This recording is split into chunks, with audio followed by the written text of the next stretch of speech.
Bom dia, meus irmãos. É muito bom nós podermos nos reunir novamente nesse domingo pela manhã. É tão bom a gente poder saber que podemos cultuar ao Senhor juntos, que podemos estar reunidos como igreja, mesmo que remotamente, podendo cultuar ao Senhor juntos. Espero que realmente nessa semana que passou vocês tenham estado bem. Espero que realmente todos a sua casa estejam bem nesse tempo.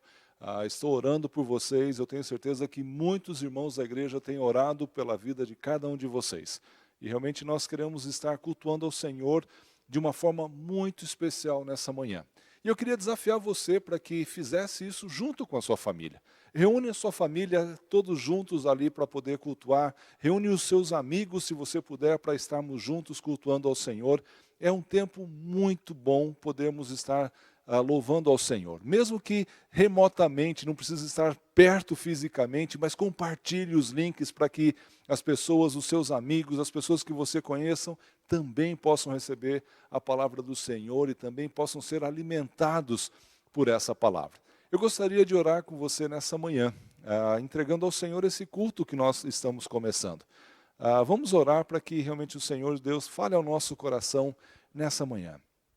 Senhor Deus e Pai, nós te agradecemos, ó Deus. Nós te louvamos, Senhor, porque o Senhor tem cuidado, ó Deus, de cada um de nós, Pai. Apesar, Senhor Deus, dessa pandemia, Senhor, apesar dessa situação que estamos enfrentando, Senhor, como nação, Pai, nós te agradecemos, ó Deus, porque ainda podemos, ó Deus, nos reunir, mesmo que remotamente, ó Pai, para cultuá-lo, Senhor.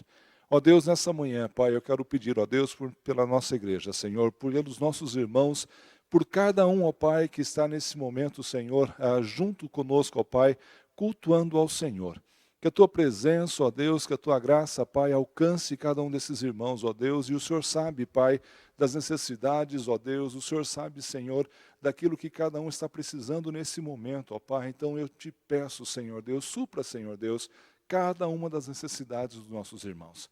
Agradecemos também, Senhor, por aqueles irmãos, ó Pai, que estão assistindo, ó Pai, que estão cultuando conosco, ó Deus, e que também não são membros da nossa igreja. Da mesma forma, Pai, esteja com eles, ó Deus. Esteja, ó Pai, com cada um deles, Senhor. Que eles possam sentir, ó Deus, o Teu amor, ó Pai. Que eles possam ser realmente alimentados através da Tua palavra, Senhor, através desse culto, ó Deus, que entoamos ao Senhor nessa manhã. Ó Pai, nós te agradecemos, ó Deus, porque o Senhor tem cuidado de nós. Nós te agradecemos, Senhor, porque podemos ver, ó Deus, a Tua boa mão sobre nós, ó Pai, e te louvamos por isso. Agora, Senhor, recebe esse culto, ó Deus, que prestamos ao Senhor nesse momento. Pai, que nessa manhã, ó Deus, a Tua presença, ó Pai, o Teu Espírito Santo fale conosco. Que realmente nos alimente, Senhor, nos dê segurança, ó Pai, quanto à nossa eternidade, Senhor, quanto à nossa salvação. Nós te louvamos, ó Pai, nós te agradecemos. E o fazemos, ó Deus, em nome de Jesus. Amém. Meus irmãos, como é gostoso nós sabermos que nada foge do controle do Senhor. E eu gostaria de ler um trecho da palavra do Senhor, que se encontra lá em Romanos. Romanos, no capítulo 11, a partir do verso 33. É um louvor ao Senhor e é um texto maravilhoso esse. Romanos 11, a partir do verso 33, diz o seguinte: ó profundidade da riqueza, da sabedoria e do conhecimento de Deus! Quão insondáveis são os seus juízos e inescrutáveis os seus caminhos! Quem conhece a mente do Senhor, ou quem foi o seu conselheiro? Quem primeiro lhe deu para que o recompense? Pois dele, por ele e para ele são todas as coisas. A Ele seja a glória para sempre. Amém. É esse Deus que nós servimos, meus irmãos, e é por isso que nós podemos nos alegrar nessa manhã, apesar de toda a situação que nós estamos vivendo. Ainda assim nós podemos nos alegrar no Senhor, ainda assim nós podemos nos regozijar no Senhor, porque é para Ele que nós estamos aqui reunidos. É por causa dEle que nós estamos reunidos como igreja, louvando ao Senhor e cultuando esse Deus tão maravilhoso. É tão bom nós sabermos que esse Deus cuida de nós. É tão bom nós sabermos que esse Deus é um Deus vivo e presente nas nossas vidas. Quem me dera puder estar perto de você nesse tempo, quem me dera puder novamente abraçá-lo nesse tempo, mas infelizmente ainda não podemos. Ainda teremos um bom tempo de quarentena, ainda teremos um bom tempo ainda desse isolamento social. Mas eu gostaria de desafiar você para que você permanecesse animado. Eu queria desafiar você para que você permanecesse firme na sua fé, buscando ao Senhor e aproveitando esse momento onde estamos isolados também para crescer na presença dEle. É algo que nós precisamos buscar, é algo pelo qual nós precisamos nos esforçar a cada dia. Eu sei que é difícil, eu sei que é complicado nós estarmos longe, eu sei o quanto as pessoas gostariam de estar perto uma da outra, mas nós temos meios para isso. E eu queria desafiar você, nessa semana, você pegar o seu celular, você pegar o seu telefone e entrar em contato com algum irmão da igreja, para poder dar uma palavra de ânimo, uma palavra de incentivo, para orar por esse irmão. É um momento onde a igreja precisa se unir. É um momento onde a igreja precisa mostrar realmente que nós somos um corpo, e um corpo que se preocupa, um corpo que cuida um do outro. Meu irmão, não permita que esse tempo de isolamento o isole também da comunhão da igreja. Apesar de não estarmos perto, nós podemos sim estar conectados um ao outro. Então aproveite esse tempo, aproveite essa oportunidade que Deus tem dado para também arrumar ou descobrir novas formas de ter comunhão com seu irmão. As mídias sociais têm funcionado para isso, os nossos cultos às quartas-feiras têm funcionado para isso. Eu queria desafiar você a participar também desse culto de quarta-feira. Com certeza você não vai estar na sua empresa trabalhando na quarta-feira à noite. Então eu queria desafiar você a também participar conosco nesse culto. Também ser alimentado na quarta-feira com uma palavra inspiradora também, para que nós possamos viver esse momento de igreja e nos fortalecer como um corpo. É importante isso, é fundamental que nós participemos da igreja. Novamente, também gostaria de relembrar que se alguns de vocês necessitam de alguma ajuda, algum membro da nossa igreja que precisa de alguma ajuda em relação a alguém que precisa fazer uma compra ou ir um serviço bancário, nós temos jovens que se dispuseram a poder ajudar. Então, mande uma mensagem, ligue para que a gente possa sabê-lo e possa ajudá-lo também nesse momento. Nessa manhã, é uma manhã bem gostosa e nesse culto nós vamos estar ouvindo agora o nosso coro cantando Meu Farol. E logo após o cântico, a apresentação do coro, a família do Adriano Ribeiro vai estar entoando também um cântico chamado Maravilhosa Graça. Vamos ouvir então o coro e logo após a família do Adriano Ribeiro.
Meus irmãos, nós estamos agora juntos para estudarmos a carta de Paulo aos Efésios, no capítulo 2.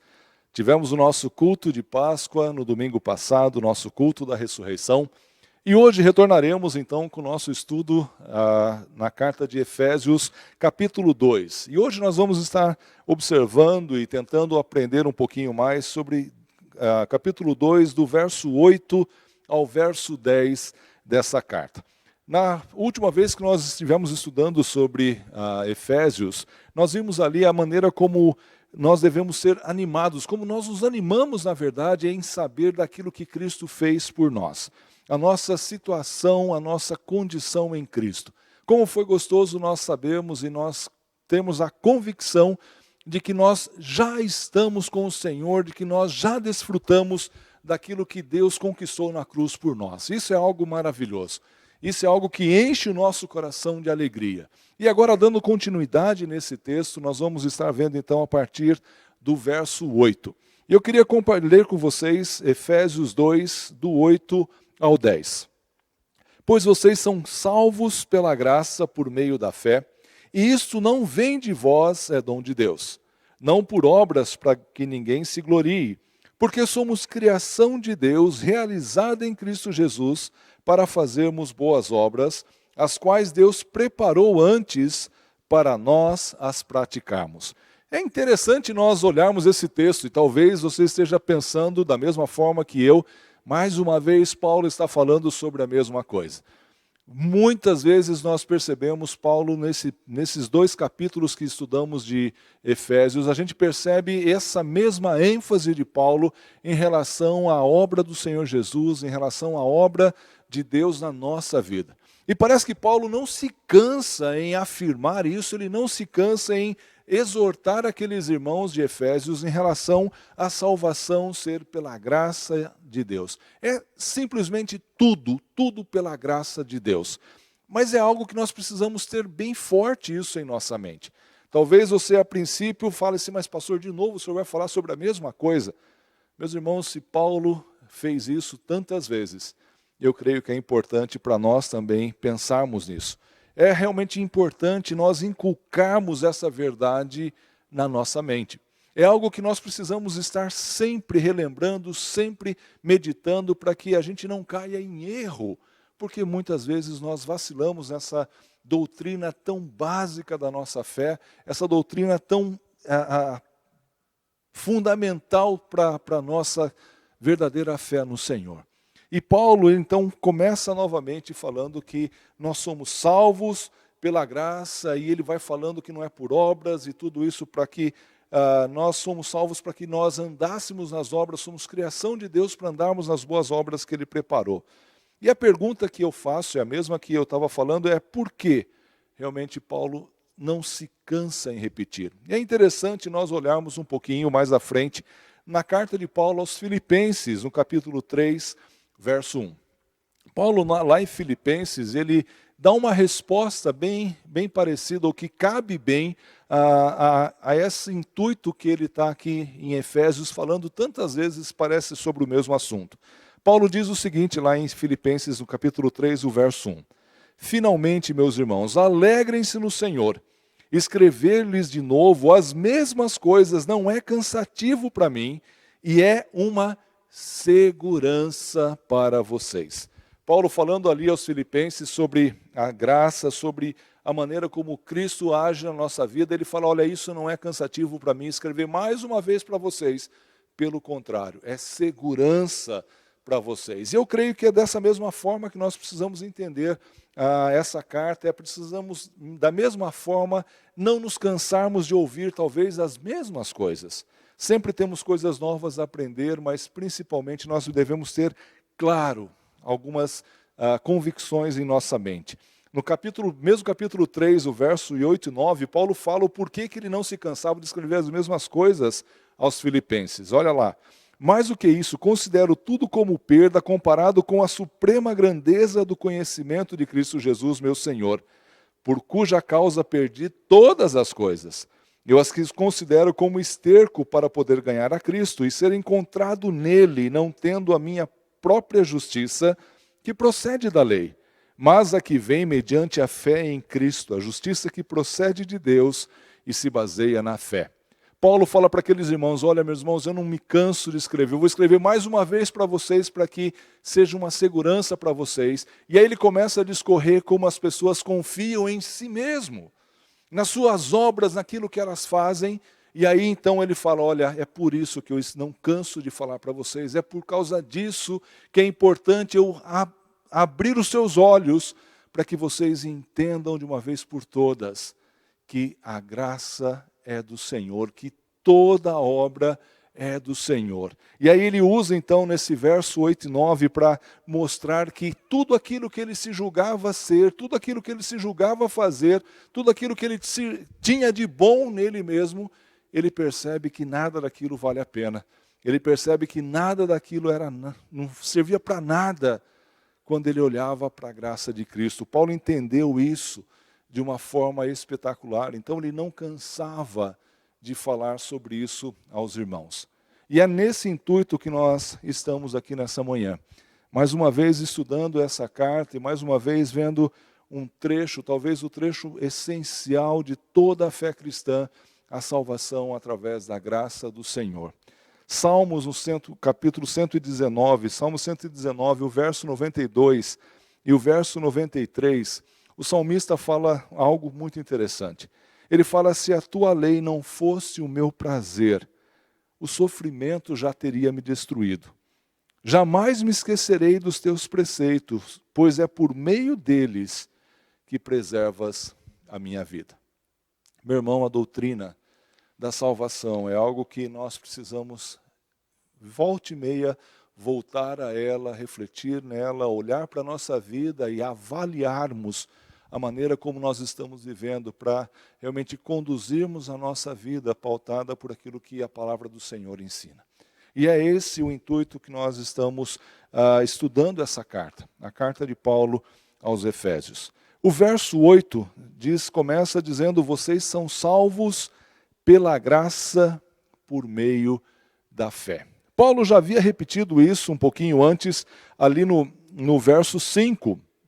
Finalzinho do verso 5 fala, no começo do verso diz, Deus nos vida com Cristo quando ainda estávamos mortos em transgressões. Pela graça vocês são salvos. E aí novamente no verso 8 ele começa exatamente com essa mesma frase. Mas aí a pergunta que me vem à mente é, o que significa, o que é ser salvo?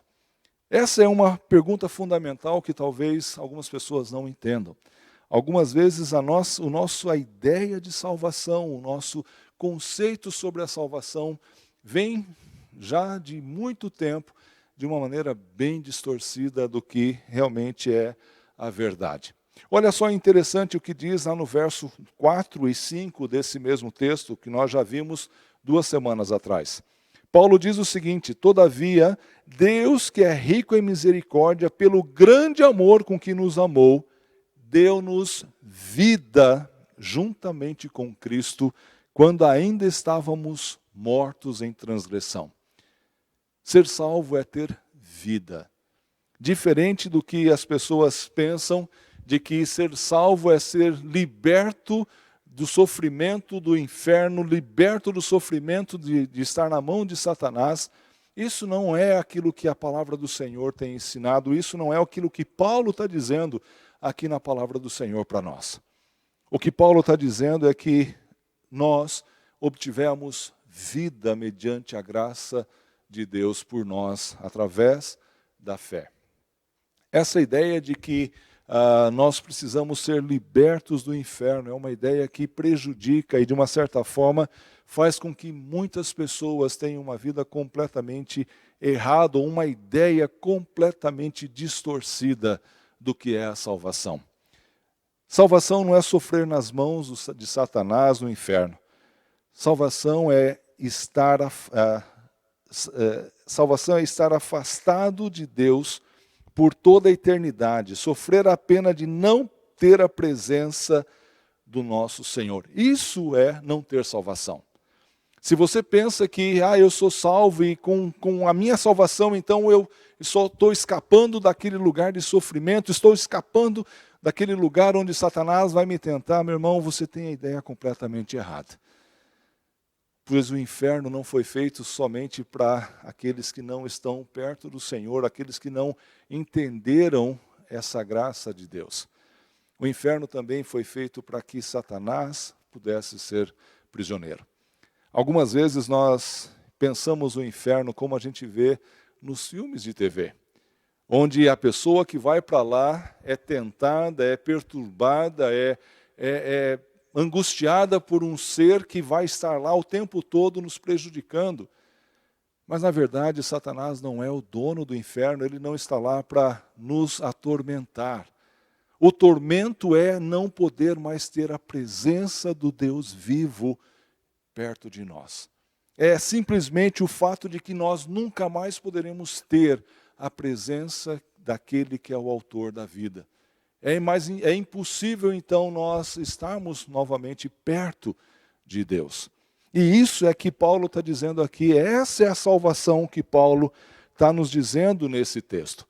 Paulo não está dizendo que o Senhor Deus está nos livrando do inferno. Ele está nos dizendo que o Senhor Deus nos dá vida através de Jesus. Olha lá o que diz da segunda carta de Paulo aos Tessalonicenses. Paulo falando àqueles irmãos que estavam passando por algumas lutas, mas estavam se mantendo firmes ali, estavam se mantendo fiéis à palavra, estavam realmente vivendo uma vida santa, tentando viver uma vida santa diante do Senhor. Ele diz o seguinte ali sobre aqueles que não estavam servindo ao Senhor. Ele fala assim, ele punirá os que não conhecem a Deus e os que não obedecem ao evangelho do nosso Senhor Jesus. Eles sofrerão a pena de destruição eterna. Qual é essa pena? A separação da presença do Senhor e da majestade do seu poder. Meu irmão, então, a primeira coisa que você precisa entender nessa manhã é que a sua salvação não é simplesmente você estar livre da condenação do pecado. A sua salvação significa que agora você tem vida no Senhor.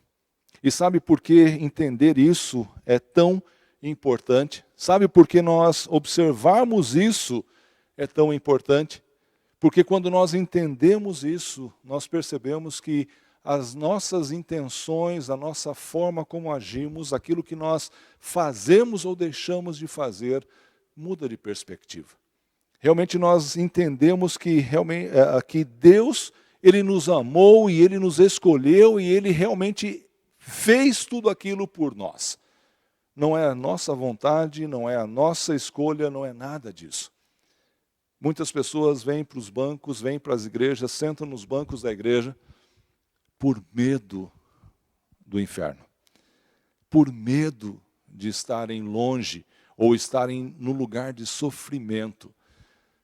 E muitas pessoas que estão sentadas nesses bancos fazem exatamente, cumprem com todos os rituais, cumprem com tudo aquilo que é colocado para elas porque elas têm medo. Mas aquele que é salvo por Jesus, ele entende que isso não acontece. Ele entende que ele foi escolhido, que ele foi tirado daquela condição, que ele recebeu vida com Jesus. E isso faz toda a diferença. Isso faz toda a diferença na forma como nós agimos, na forma como nós olhamos para as nossas obras, na forma como nós olhamos para a nossa vida. Romanos, no capítulo 3, o verso 10 a 12, Paulo diz assim, como está escrito, não há nenhum justo, nenhum sequer. Não há ninguém que entenda e ninguém que busque a Deus. Todos se desviaram e tornaram-se juntamente inúteis. Não há ninguém que faça o bem, não há um sequer. E o verso 18 diz, aos seus olhos é inútil temer a Deus. Meus irmãos, se nós pensamos que a salvação nossa realmente é simplesmente nós sermos livrados do inferno, muitas vezes nós estamos como esses homens que Paulo fala aqui em Romanos. Achando que nós buscamos, achando que nós temos condição de fazer qualquer coisa para chegar perto de Deus. Mas no fato, no fundo, nós não estamos buscando a Deus. Nós estamos buscando nos livrar de um sofrimento futuro. Isso não é salvação. A salvação é realmente a convicção de que Deus nos fez vivos novamente. Que agora nós temos a presença do Senhor conosco. Nós temos Deus perto de nós e que conversa, que está junto conosco. Essa é uma segurança que você precisa ter, que eu preciso ter. E isso é um ensino que Paulo vira e mexe está retornando nas suas cartas, falando sobre a importância de nós entendermos sobre a salvação pela graça do Senhor. É realmente importante, é imprescindível que você entenda o que é ser salvo. Que você entenda que a sua salvação não é simplesmente você ter um lugar garantido no céu. A sua salvação é que você tem um acesso irrestrito ao Senhor e você está junto do Senhor. Você faz parte agora da família dele. Isso é algo que nos enche de alegria e também nos dá uma visão correta sobre aquilo que nós estamos fazendo. Nós precisamos entender isso. Mas Paulo também fala que nós somos salvos pela graça por meio da fé.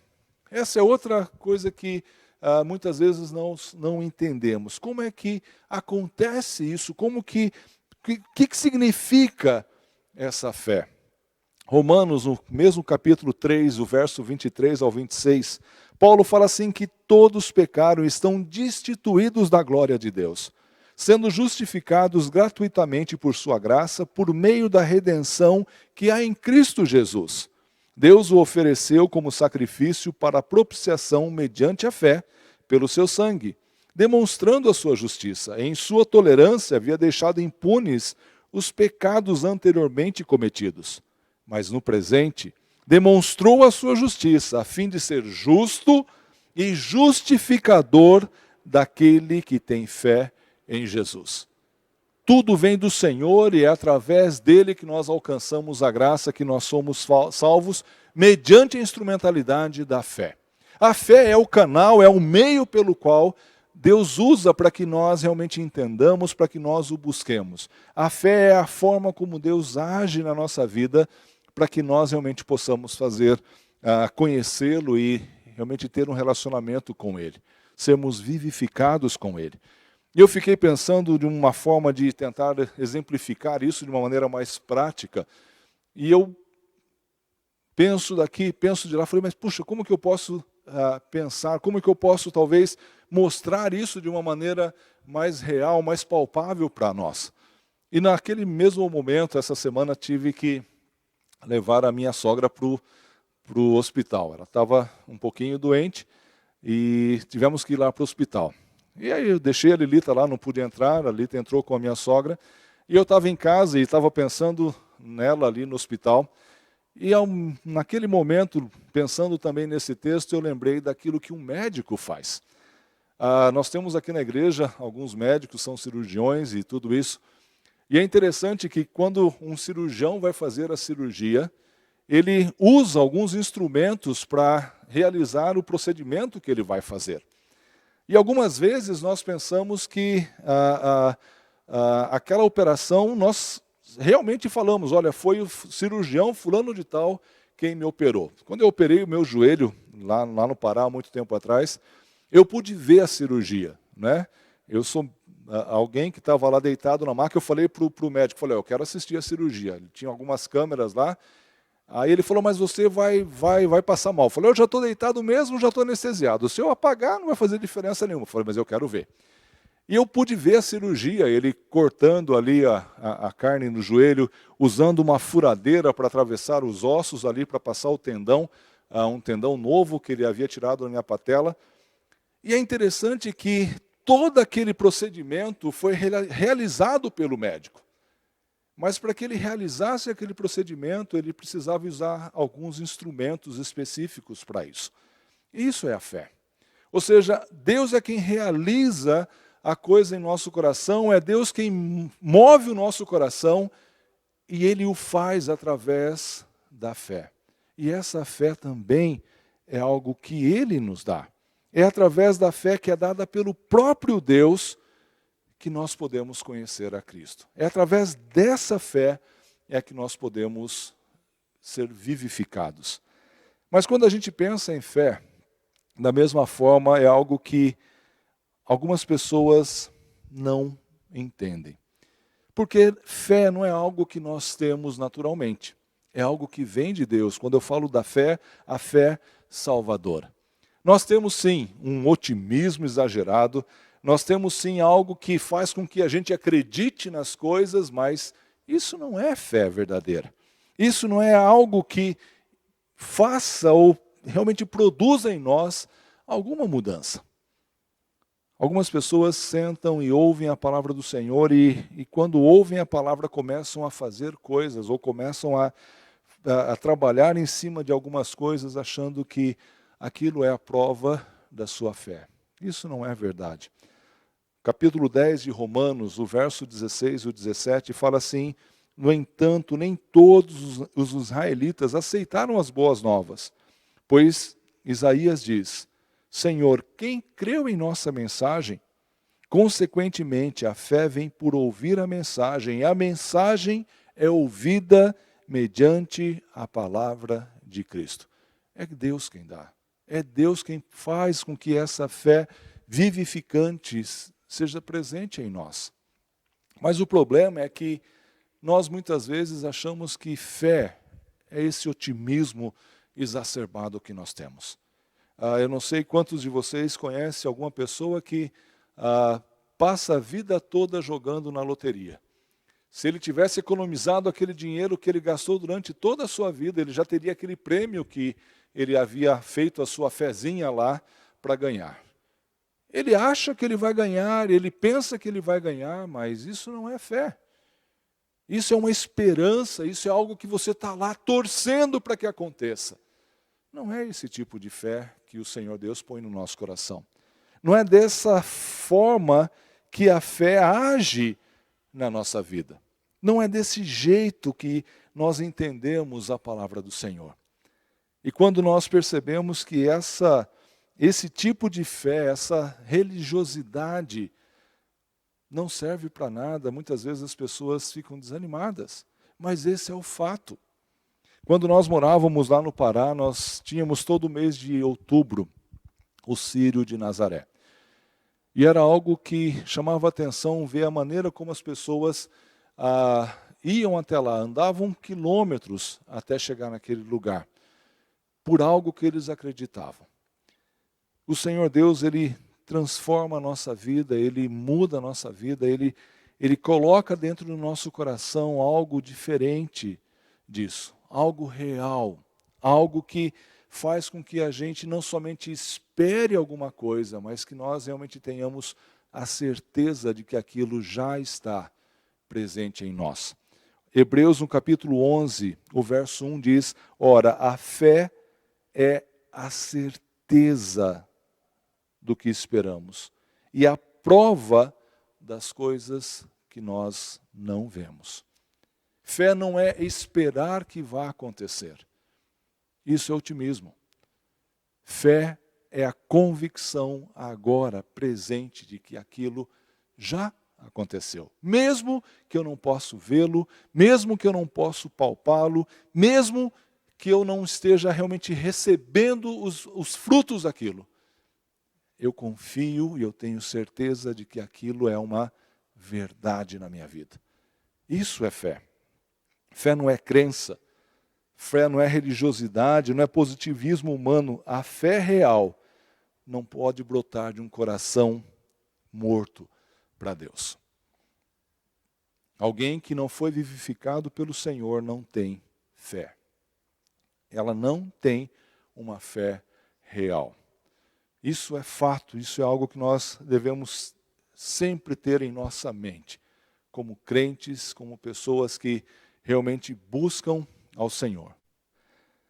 Mas por outro lado, nós, continuando esse verso, nós podemos ver no verso 9, que tanto a fé como a salvação não vem daquilo que nós fazemos, não é fruto das nossas obras, mas procedem única e exclusivamente de Deus. É o que Paulo fala aqui, no finalzinho do verso 8, ele fala: isto não vem de vocês, é dom de Deus, não por obras, para que ninguém se glorie. É interessante quando a gente olha para esse texto e a gente percebe que Paulo está dizendo aqui, e nós começamos a entender aquilo que eu falei anteriormente sobre a graça de Deus, sobre a salvação e sobre a fé, e aí a gente consegue perceber que quando nós não entendemos o que é a salvação, quando nós não entendemos de verdade o que é a fé que Paulo está dizendo, nós caminhamos por um caminho que não é o caminho que Deus faz. Porque muitas vezes, quando nós pensamos nisso, quando nós pensamos a nossa fé, aquela falsa fé que nós temos ou que as pessoas têm, nós percebemos que aquelas pessoas estão buscando fazer as coisas ou estão buscando cumprir com alguns ritos para que elas sejam libertas, para que elas encontrem paz, para que elas encontrem um lugar melhor. Quando elas estão buscando, fazendo alguma coisa pela sua própria força, então elas estão fazendo para serem libertas de um lugar complicado, que é o inferno muitas vezes. Mas quando a gente percebe que o dom que Deus dá para nós, a fé que Deus dá para nós, a salvação que Deus dá para nós, é completamente diferente disso daí. O Senhor Deus, ele tem um jeito diferente de agir na nossa vida. Paulo falando aos Coríntios, primeira carta de Paulo aos Coríntios, capítulo 1, verso 27 ao 31, Paulo diz assim: mas Deus escolheu as coisas loucas do mundo para envergonhar os sábios, e escolheu as coisas fracas do mundo para envergonhar os fortes. Ele escolheu as coisas insignificantes do mundo, as desprezadas, as que nada são, para reduzir a nada as que são, para que ninguém se glorie diante dele. É, porém, por iniciativa dele que vocês estão em Cristo Jesus, o qual se tornou sabedoria de Deus para nós, isto é, justiça, santidade e redenção. Porque como está escrito, quem se gloriar, glorie-se no Senhor.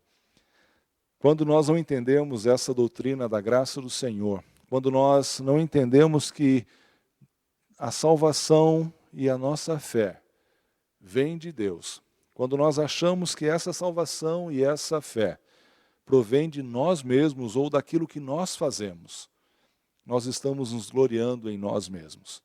Nós olhamos para as nossas obras, nós olhamos para a maneira como nós agimos e falamos, não, eu sou um bom crente. Realmente eu sou alguém que Deus está se agradando, porque olha, eu não perdi uma pregação do pastor nesse ano passado. Eu anotei todos os pontos da pregação e eu posso até repetir a pregação que o pastor fez. Mas nada disso significa que você foi transformado, nada disso é prova de que o Senhor Deus tem feito algo na sua vida. Porque quando é o Senhor que opera na nossa vida, quando o Senhor trabalha no nosso coração, quando Ele nos desperta para a vida com Ele, através da fé que Ele põe no nosso coração, a nossa alegria não é nos orgulharmos daquilo que nós fazemos, mas é agradar e glorificar o Senhor Deus. Nós reconhecemos que tudo isso vem dele e não é de nós. Nós conseguimos olhar para as nossas vidas e ver que tudo aquilo que fazemos não significa nada perto daquilo que Deus é e daquilo que Ele representa para nós. Algumas vezes nós estamos tão acostumados em sermos religiosos, em buscarmos fazer as coisas de uma maneira bem certinha, achando que realmente nós estamos agradando a Deus, mas nós estamos buscando agradar a nós mesmos. Porque nós olhamos para trás, olhamos para o lado e falamos, olha, eu sou bom. Eu realmente mereço estar na presença de Deus. Se você pensa assim, meu irmão, eu quero lhe dizer, talvez você ainda não conheça a Cristo verdadeiramente. Talvez Deus ainda não tocou o seu coração com a verdade do Evangelho, que faz com que a gente olhe para as nossas vidas e perceba que nós não somos nada perante o Senhor. E que tudo aquilo que nós fazemos, tudo aquilo que nós somos é pura e exclusivamente pela graça de Deus agindo em nós, é que nós podemos fazê-lo. Isaías, no capítulo 64, o verso 6 a 8 diz, nós somos como impuro, todos nós. Todos os nossos atos de justiça são como trapo imundo. murchamos como folha e como vento as nossas iniquidades nos levam para longe. Não há ninguém que clame pelo teu nome, que se anime a apegar-se a ti, pois escondeste de nós o seu rosto e nos deixaste perecer por causa das nossas iniquidades. Contudo, Senhor, tu és o nosso Pai, nós somos o barro. Tu és o oleiro e todos nós, obra das tuas mãos. Que entendimento teve Isaías acerca do Senhor? Que reconhecimento ele faz aqui sobre a vida dele, sobre a obra que ele fazia, sobre a coisa que ele vivia, a maneira como ele vivia. Ele podia entender verdadeiramente que tudo aquele bem, as nossas boas obras não são nada perante o Senhor, porque se não é Ele quem move o nosso coração, tudo aquilo que fazemos a nossa própria força e não tem valor algum para o Senhor. Nós precisamos entender isso, nós precisamos absorver isso em nosso coração. E é justamente esse ponto no verso 10 que Paulo vem tratar depois. Agora, Paulo fala porque somos criação de Deus, realizada em Cristo Jesus, para fazermos boas obras, as quais Deus preparou antes para nós as praticarmos. Talvez você fale assim, mas pastor, isso é um paradoxo, né? Porque o senhor está falando até agora que não adianta eu fazer as boas obras, não adianta eu fazer isso, não adianta eu fazer aquilo, eu não posso fazer isso, eu não posso fazer aquilo, que tudo vem do Senhor, e agora o senhor está dizendo que o Senhor Deus nos fez para praticar essas boas obras. Sim, é exatamente isso que eu estou dizendo. É quando nós entendemos que nós somos criatura, feitura de Deus, é que essas obras realmente se tornam obras de justiça na presença do Senhor. Porque essas obras então não partem da nossa própria vontade, mas sim do desejo que Deus põe no nosso coração de estarmos perto dele. O desejo que Deus põe do nosso coração de nos tornarmos parecidos com ele. Essa é a diferença entre aquele que é verdadeiramente salvo e aquele que não conhece o Senhor e que tenta por si só buscar a salvação ou buscar a sua justificação pessoal diante de Deus. Isso é algo que faz uma diferença enorme. Nós temos que entender que nós somos um barro, algo nas mãos de Deus, e Ele nos forma, Ele nos faz conforme a vontade dEle. Olha lá o que diz Filipenses, no capítulo 1, verso 6, um verso tão conhecido. Estou convencido de que aquele que começou a boa obra em vocês vai completá-la até o dia de Cristo Jesus. O Senhor Deus começa a transformar a nossa vida no momento que Ele nos vivifica, e é através da obra dEle na nossa vida que Ele vai nos moldando, dia após dia, domingo após domingo, semana após semana, com todas as lutas que nós passamos, com todas as dificuldades que nós nos envolvemos no nosso dia a dia, com todas as coisas boas que fazemos e as ruins também. O Senhor Deus usa tudo isso para nos moldar a imagem de Jesus. Olha só que interessante, no mesmo capítulo, um pouquinho mais à frente, o verso 9 ao 11. Essa é a minha oração, que o amor de vocês aumente cada vez mais em conhecimento e em toda percepção, para discernirem o que é melhor, a fim de serem puros e irrepreensíveis até o dia de Cristo, cheios do fruto de justiça, fruto que vem por meio de Jesus Cristo, para o louvor e glória de Deus. É o Senhor Deus quem age na nossa vida. É o Senhor Deus quem move o nosso coração a buscá-lo, a adorá-lo, a viver uma vida de santidade na presença dEle. Não é porque nós queremos, não é porque nós gostamos, porque nós realmente não queremos buscar ao Senhor na nossa natureza pecaminosa do passado. Mas uma vez que somos transformados, uma vez que nós somos regenerados pelo Senhor, então isso se torna um desejo do nosso coração. A diferença entre você buscar ao Senhor se Ele entender isso, e a diferença entre Deus abrir ou mexer no seu coração e transformar o seu coração, é que antes você fazia, você corria atrás, você tentava fazer essas coisas para que você alcançasse aquilo que você desejava. Para que você alcançasse a glória para você mesmo, ou que você alcançasse o objetivo da sua vida.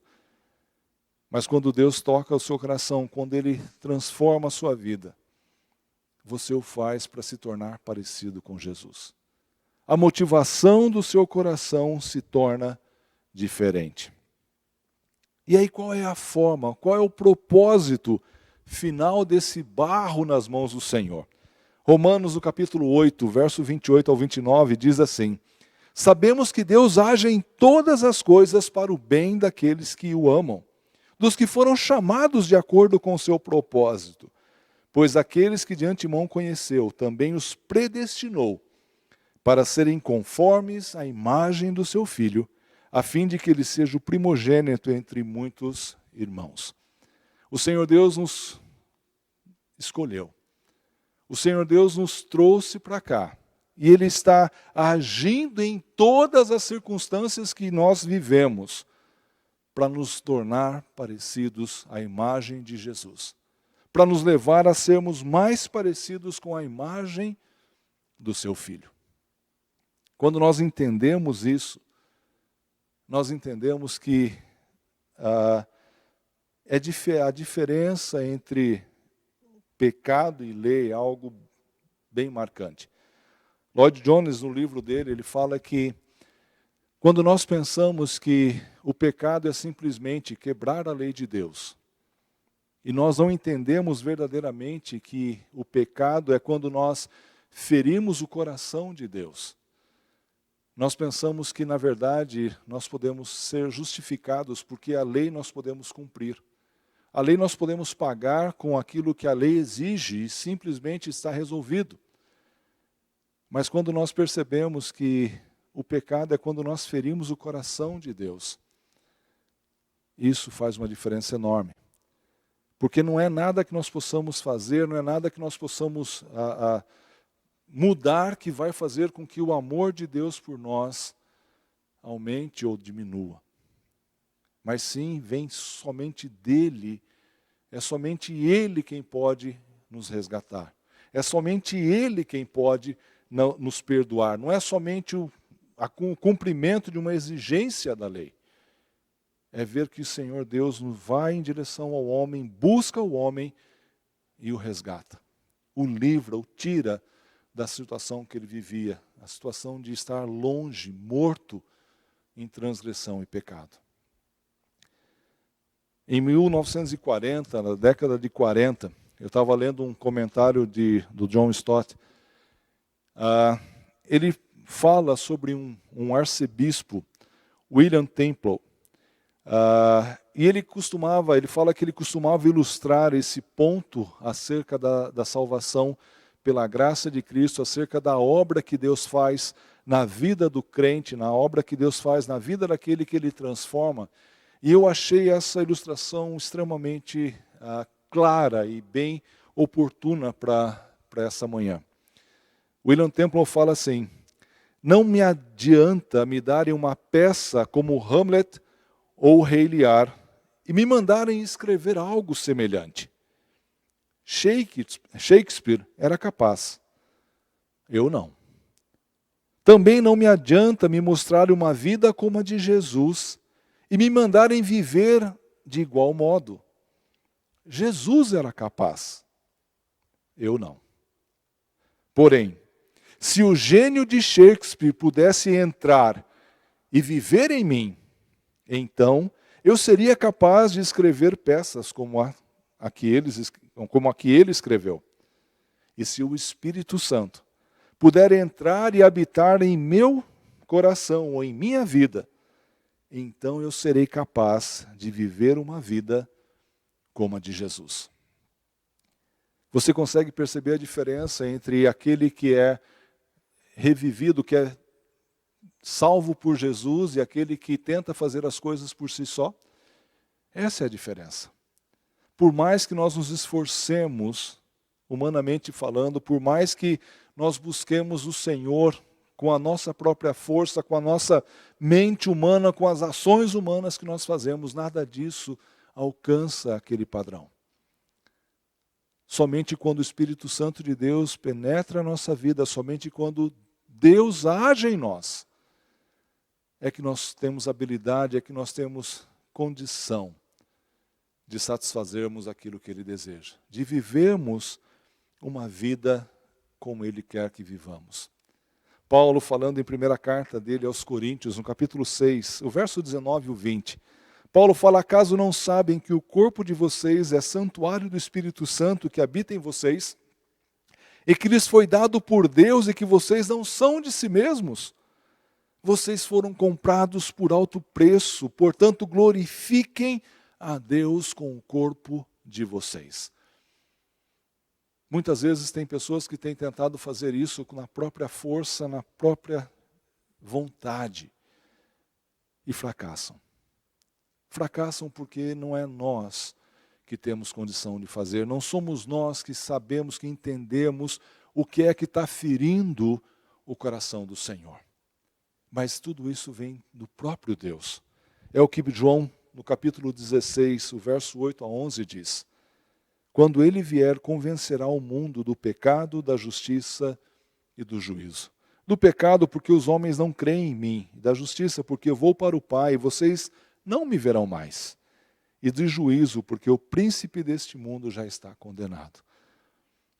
Meu irmão, tudo é pela graça de Deus na nossa vida. Até mesmo a nossa caminhada cristã, até mesmo a nossa luta contra o pecado, a nossa força para vencer o pecado, é fruto da graça de Deus na sua vida e na minha vida. Então, quando nós olharmos para esse texto de Paulo aos Efésios, um texto tão conhecido e um texto que nós já ouvimos tantas vezes e ainda vamos ouvir muitas outras, nós precisamos lembrar que tudo vem pela graça de Deus. É somente por Ele. Ele é o Deus poderoso que age na minha vida, que age na sua vida, que nos transforma, que nos traz a vida verdadeira e que nos ajuda na nossa caminhada cristã. Não é na nossa própria força, mas é na força que o Senhor Deus faz em nós. E da mesma forma como Ele nos ajuda na caminhada, Ele também nos traz de volta para o caminho conforme é a vontade dEle. Nós somos criados para sermos semelhantes ao Senhor Jesus, para alcançarmos a semelhança de Cristo. E aquele que começou a boa obra em nós vai nos conduzir até o final. O propósito dele na nossa vida não vai falhar. Ele vai fazê-lo. Mas o problema é como nós reagimos àquilo que Deus faz. Quando nós morávamos lá no Pará, para encerrar esse texto, de vez em quando nós íamos para um lugar chamado Paracuri, num distrito de Belém, em Iquaraci. E lá é um lugar conhecido por fazer cerâmicas, a cerâmica marajoara. Vocês encontram esses vasos em todo lugar do Brasil agora. Mas nós íamos lá e os ceramistas que trabalham por lá são pessoas muito simples. Pessoas que realmente não têm muito estudo e nada disso, mas que têm uma habilidade com barro impressionante.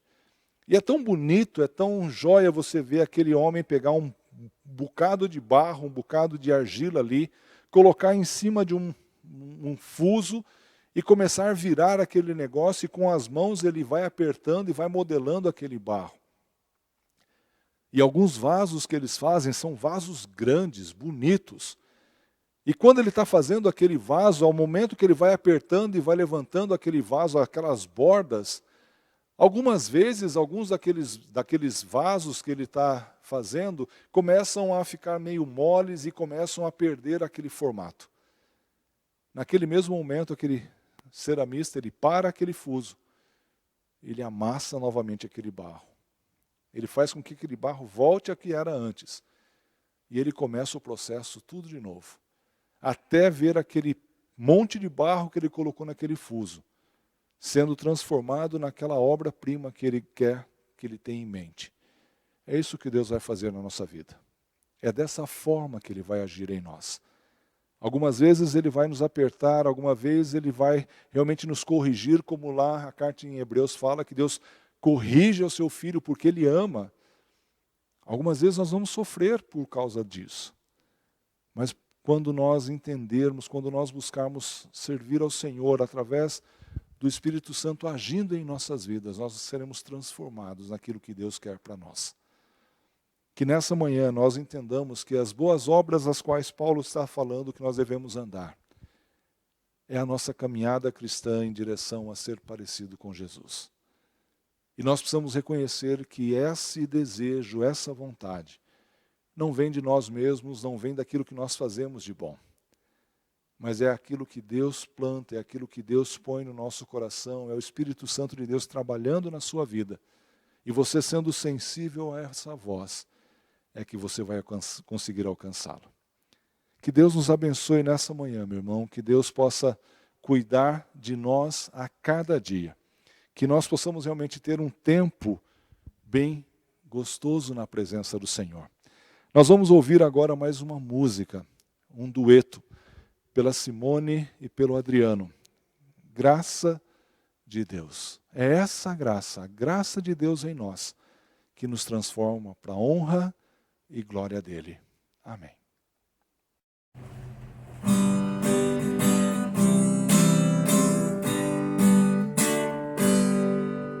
Graça de Deus, infinito amor, graça maior que todo meu mal, lá no Calvário, meu Salvador,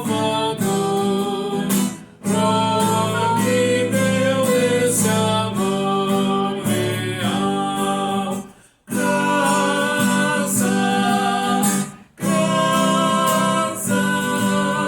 fonte de paz e perdão e amor. Graça, fonte de Deus para o pecador. Todas as manchas do meu pecar não poderei jamais esconder. Pode Jesus me purificar e como a neve me embranquecer. Graça, fonte de paz e perdão e amor. Graça, graça de Deus para o pecador. Graça insondável é dom de Deus, a quem em Cristo somente crê. Se tu desejas chegar ao céu, em Jesus Cristo põe tua fé. Graça,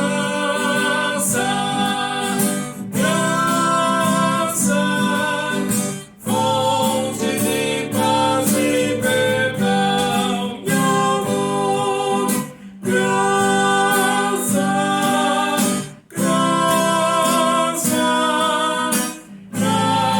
de Deus para o pecador.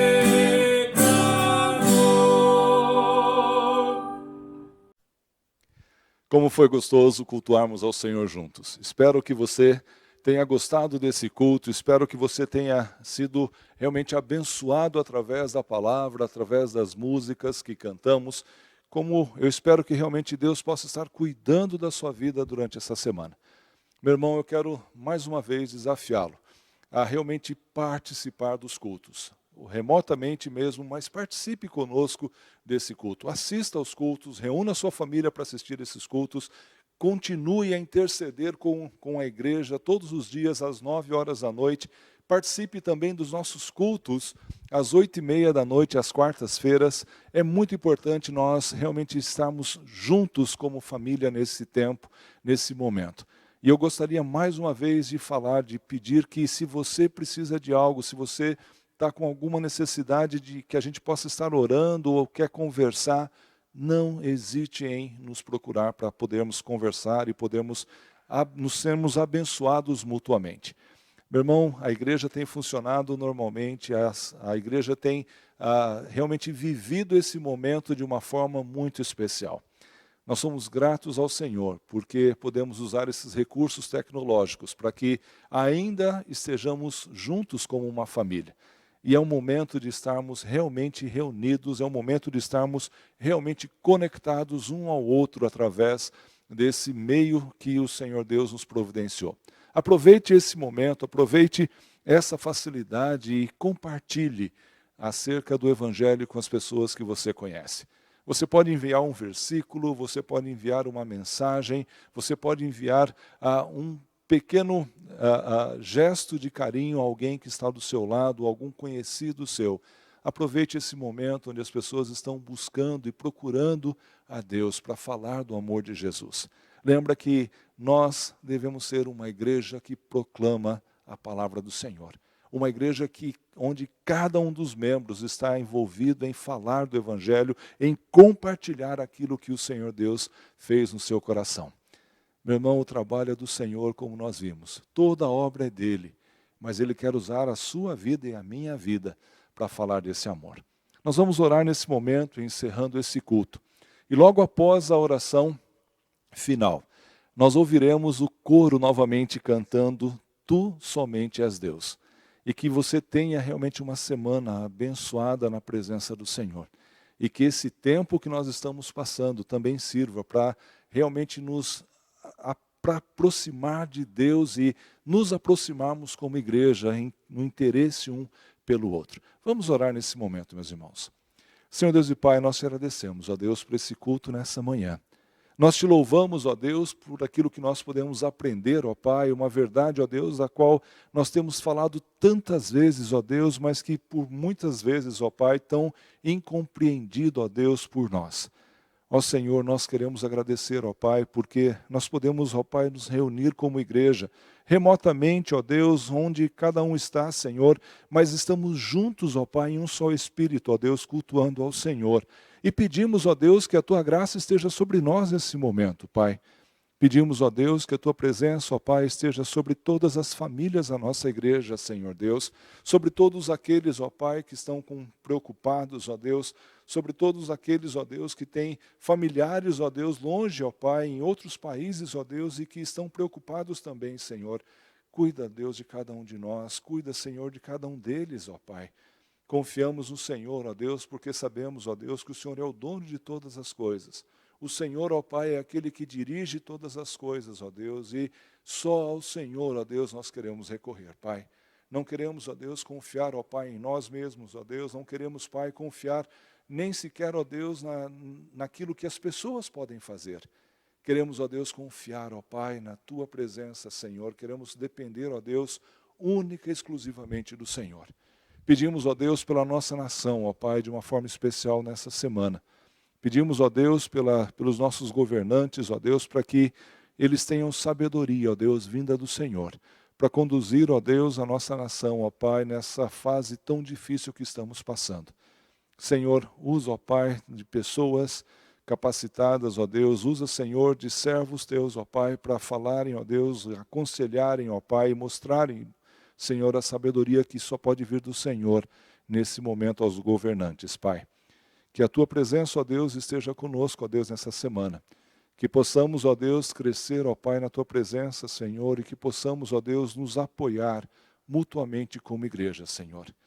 Ó Pai, cuida de nós. Cuida, ó Deus, da nossa vida, Senhor. Cuida, Senhor, da nossa família. Que a graça do Senhor Jesus, que o amor de Deus Pai e a santa consolação do Espírito Santo estejam sobre vós nesse dia e para todos sempre. Amém e amém. Que Deus abençoe, meus irmãos.